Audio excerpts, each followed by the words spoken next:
After a big move higher in stocks this week, just shy of February's highs, we did see a modest pullback on Friday, but we will settle at our highest level since February. So a significant turn here in the E-mini S&Ps, which has been lagging behind the NASDAQ, as has pretty much everything else, as the NASDAQ continues to soar higher. But we are starting to play catch up, and the E-mini S&Ps now starting to almost get to their highs from February. We fell just short of it this week, and we will settle a little below that. But certainly the trend in equities and the S&Ps remains your friend, and will continue to do so. Not even a hiccup out of China, tensions with China, fear of more lockdowns, you name it, hasn't been able to hold back equities, while the E-mini S&Ps have been slower to get back to those highs.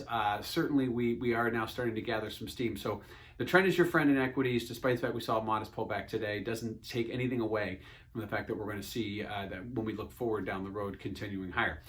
In volatility speak, we look at the VIX index. The VIX index has also come full circle after making those spikes higher in March. It is now lower, back towards 20 being a significant level. If we get back below 20, it means that there is the no fear, we call it the no fear zone in volatility terms. And so as we continue to kind of look at some of the uncertainties out there, the equity market seems to be shrugging them off. The VIX index suggests there is no fear. I wouldn't say it's complacent as much as it is just going with the trend. The trend is your friend in equities, and that is also going to be considered the same in volatility. When you do everything you're supposed to do and markets stay within their ranges, volatility comes down, and we're seeing that as evidenced by the VIX index. Lastly, next week, we will continue to watch those Chinese tensions. Obviously, they're having an effect on the technology sector. Likewise, we'll continue to look at the stimulus. That has been one of the driving forces here to keep equities higher, expectations for a stimulus, which did not go through this week, and I think it's also starting to concern the stock market a little bit.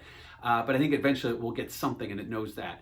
Lastly, we do some key data, inflation data. We got retail sales, but that kind of goes by the wayside when you mention things like China and stimulus. Those come first and foremost, then we'll watch the data. But again, the trend is your friend in equities. Almost eclipsed those highs from February. This week, we're unable to, but next week is another week, and there are lots of buyers out there waiting for a pullback.